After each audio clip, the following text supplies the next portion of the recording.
we were having a conversation that I believe could help others about distorted thinking.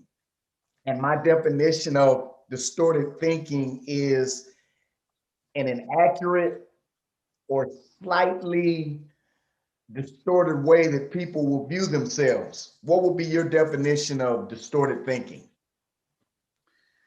You know, Sean, that is a great question. And there's a lot of depth to that question. And, you know, the power of the question determines the power of information that can flow. And I think that distorted thinking comes in naturally to all of us on a consistent basis, on a daily basis.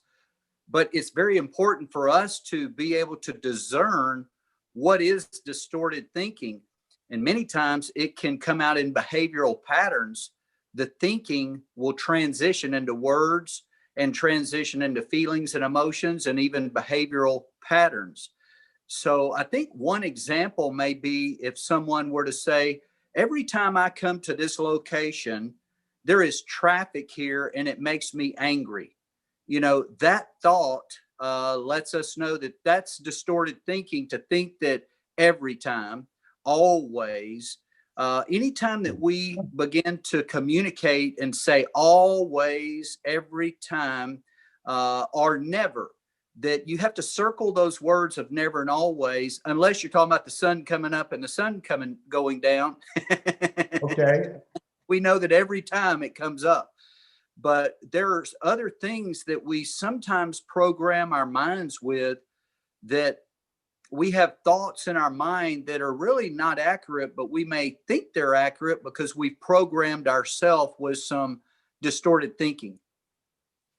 You're correct. You're correct. Some things, especially in my lifetime, whether it was irrational thinking or criminal thinking or selfish thinking, I found myself dealing with distorted thinking.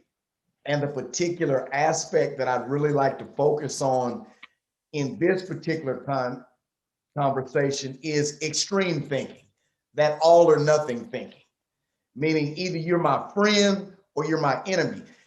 And when I go to the extremities of those statements, everybody's not, this is my opinion, everybody is not your friend and everybody is not your enemy.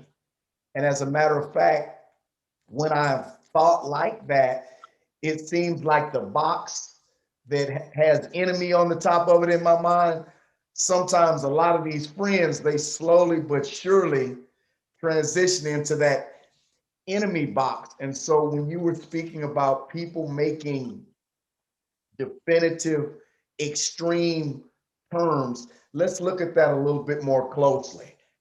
What experiences have you had with that? Thank you so much for the opportunity to share on that, because yesterday I was with a group of 44 veterans talking about some of these topics, and we were talking about integrity, and we were talking about personal growth and development. And, you know, sometimes when we desire to grow, our friends are not always on board with us, or maybe family members are not on board. And so as we begin to grow, sometimes people, it's kind of like the crab effect. If you look at a bucket of crabs and one crab's trying to get out of the bucket, the other ones will reach up and pull that crab back down in the bucket and say, oh, no, you don't. You come back down here with us. And so whether it's in our subconscious thinking or our thoughts, or actually in reality in relationships, sometimes people will begin to say comments like, who do you think you are? Oh, you think you're better than we are? No, no, no. I just decided that I was going to get involved in renewing my thinking, personal development, start watching my words, and arrive at my future destination at a better place than I am today. And, you know, being a person of value and bringing value to others means I'm going to be involved in growth. And we know that when we get involved in growth, there's going to be some discomfort. And because there's actually no growth in the comfort zone, and there's no comfort in the growth zone. So as we're growing, just yesterday, I was sitting at a round table with some men, And they were sharing with me some of their struggles as we have decided to grow and change our thinking, change our words, change our behavior. It appears that we have some enemies. And I said, let's recalibrate that thought. Those people are not your enemies. The people that were your friends that are not feeling as though they're your friends right now, you're just outgrowing them. And you decided to get out of the bucket with the rest of the group, and you decided to go to a new place. And at times those thoughts are trying to pull you back. And what you've got to determine is you've got to be courageous enough to say, I will go forward, but I'm still going to be your friend. And if you want to go with me, if you want to read with me, you're welcome to do that. But if not, I'm going to still move forward. I think that you're still my friend. We're going to be thinking different because I'm going to renew my thinking. And as a result of us renewing our thinking and moving forward, we have to be cautious that we don't assume that someone is our enemy just because they think different. We got to be careful that we don't judge somebody based on their background or the way they dress or how they look, that we realize that our greatest thing in life is to be a person of value, to bring value to all people. It doesn't matter who they are. It doesn't matter where they've been. Where we've been doesn't have to determine where we're going. And so I think if we decide in our mind that we want to arrive at our future self at a better place than we've been in our past, it's going to require us to deal with some thinking. And in that thinking process, things are going to change. There's one scripture that I think of in Proverbs 23:7. It says, as a man thinketh. So it's a process, a thinking process. And so we've got a brain that's having thoughts that come to it. And as you habitually think on those thoughts consistently and meditate on them, they drop down into your subconscious. And as you habitually think on those same thoughts, they become patterns in your behavior. And so one of the things we talked about yesterday with a group of men is your thoughts determine your words determine your actions and your behavior determines your destiny. So the question is, how do you like yourself today? Do you want to make some adjustments and changes? And I would say I'm all in. I want to make some adjustments and changes. What about you, Sean? I'm definitely about that. And when you were saying that, you articulated it so well, because just reiterating your point that as we think these thoughts, they develop into patterns of how we think. And one of the patterns that I addressed personally was the fact that when someone would slight me or do something that offended me, I would automatically think they purposely are disrespecting me, so I need to respond accordingly.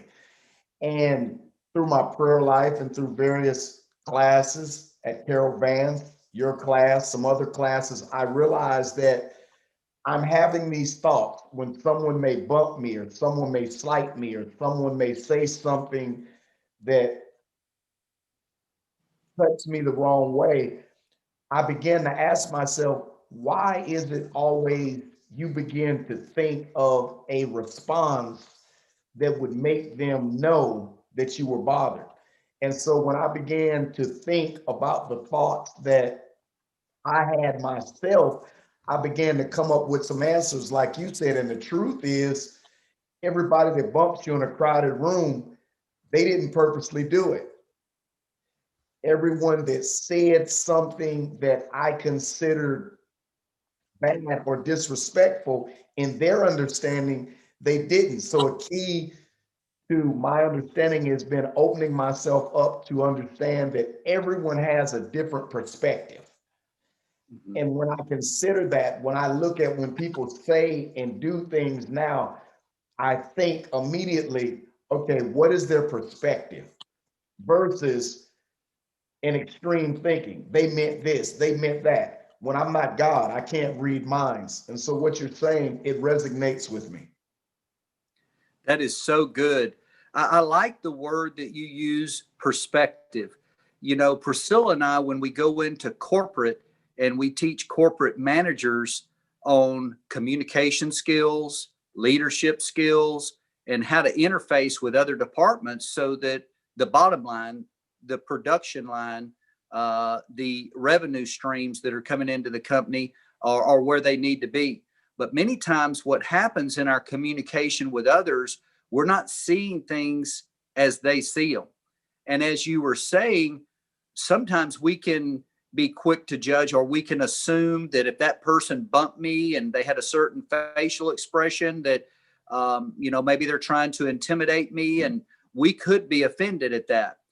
But the best thing to do is try to, that I'm realizing and learning and even coaching others in, is if you take the illustration of a beach ball. Priscilla uses this, I use this, and we say, let's take a beach ball and just imagine I'm holding up a beach ball for just a moment. And so I'm looking at one side of the beach ball, but you're looking at the other side of the beach ball. Now on my side, I see green and I see orange and I see blue. What do you see, Sean? I see what red. color do you, I see white. Okay. What other color do you see? Right now, I'm with the red and the white. Okay. You see red and white. Now, see, you're seeing red and white, but I'm seeing a different spectrum on my side. I see it from another angle. But if I can better understand through asking questions what you see on your side, then I can better understand of how to connect with you, because everyone communicates. The question is, are we connecting? And it's when my heart begins to resonate with your heart and your thinking that I can position myself to think with you, and we can be thinking partners, and we can move forward in our thinking, and we can accomplish much as we begin to think forward together, and as we begin to ask questions to better understand, and we realize that, oh, that's where he is. So, I would say in a conversation that if you can grab one good takeaway in communicating with others, and desire to better understand others versus being understood, that it positions us in a place of flexibility, getting along better with others, living a more peaceful life, letting go of some of the old mindsets and some of the old ways of thinking, embracing new ways of thinking, and embracing new things to communicate. And then connections will really start opening up, and our life becomes more pleasurable, more enjoyable. We enjoy ourselves more. We enjoy others more. And so this question that you have in regard to thinking, dysfunctional thinking, Sean, I go back to 30 years ago in my life. I had a college education. I had a great career. I wore a suit to work. I was a field engineer, had a great job. But on the inside, I had some very dysfunctional thinking. But when I had some teachers show up in my life, because I didn't learn some of these things in college or high school, as far as thinking. But, when the student is ready, the teacher will appear. And so many times in our life, as we gravitate to mentors or leaders or people that can speak into our lives, it can accelerate our personal growth and development, and it can accelerate our success by listening, by receiving, and then allowing those words of insight, those words that bring not only information, but revelation to us. Then we step out into a new thought process. And as we allow our thoughts to change and become on a higher level, our attitude changes, which takes our altitude up to a new level. And so when you're saying that, because I know someone's watching this and we're here to help, one takeaway, one answer, one remedy for dysfunctional thinking is consider the other's perspective.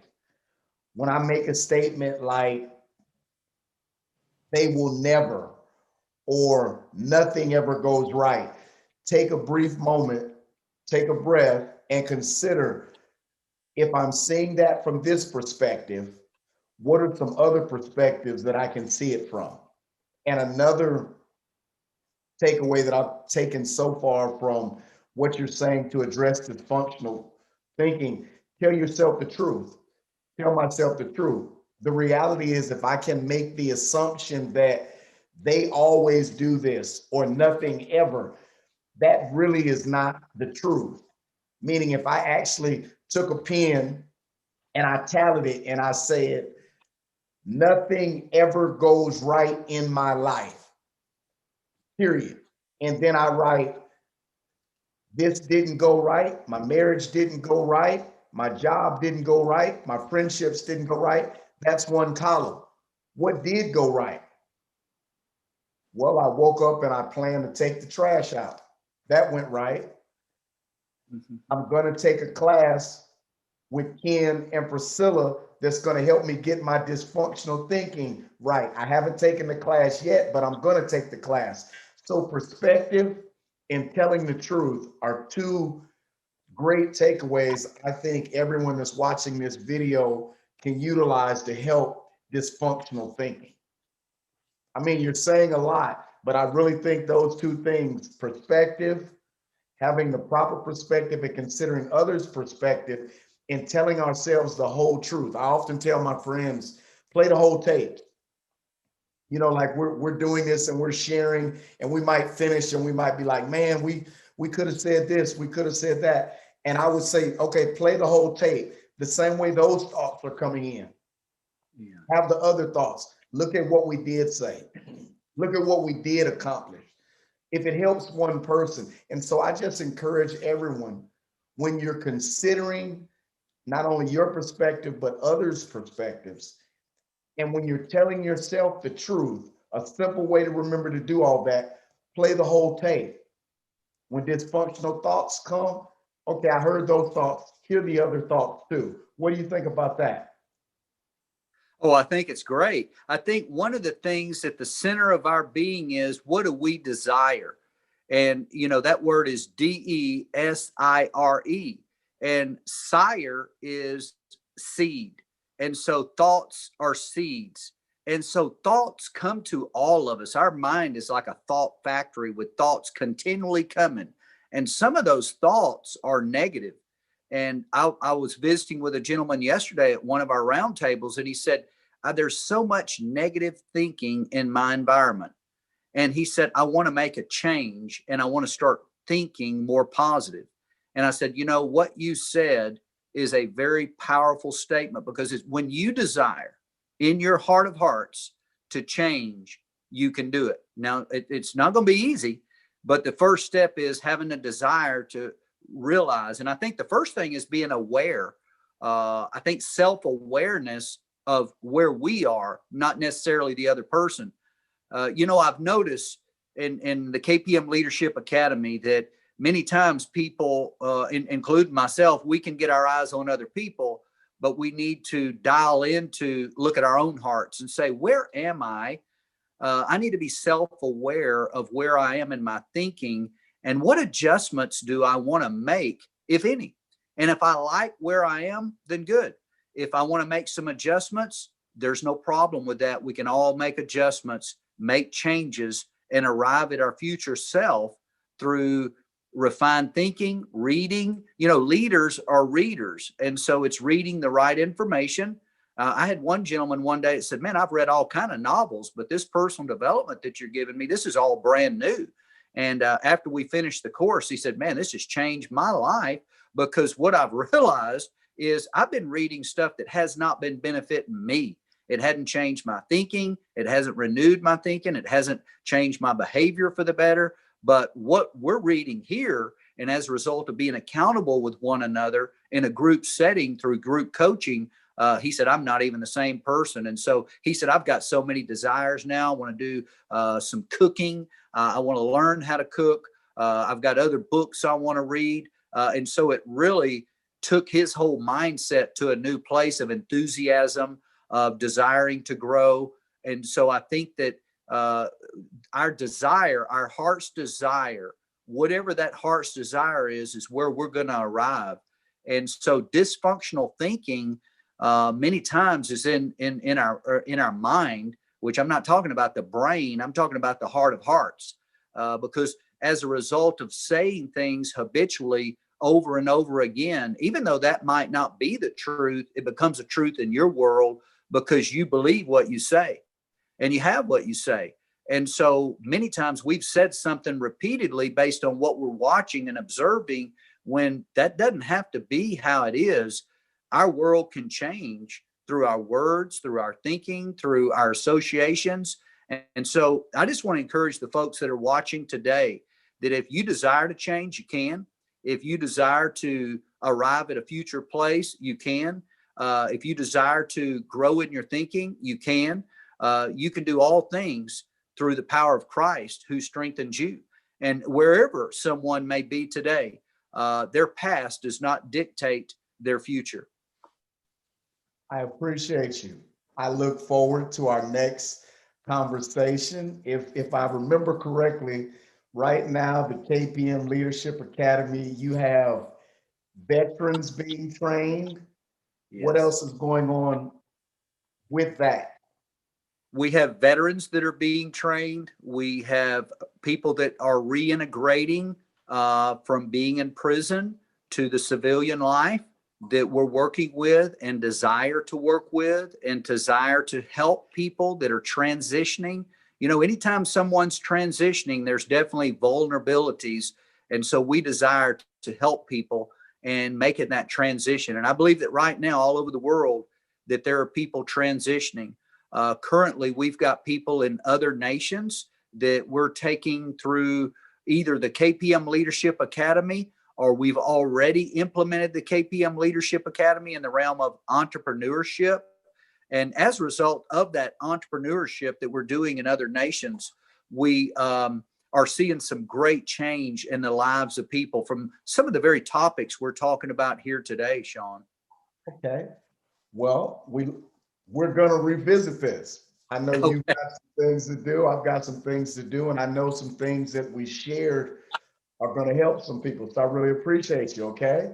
Great. Appreciate you, Sean.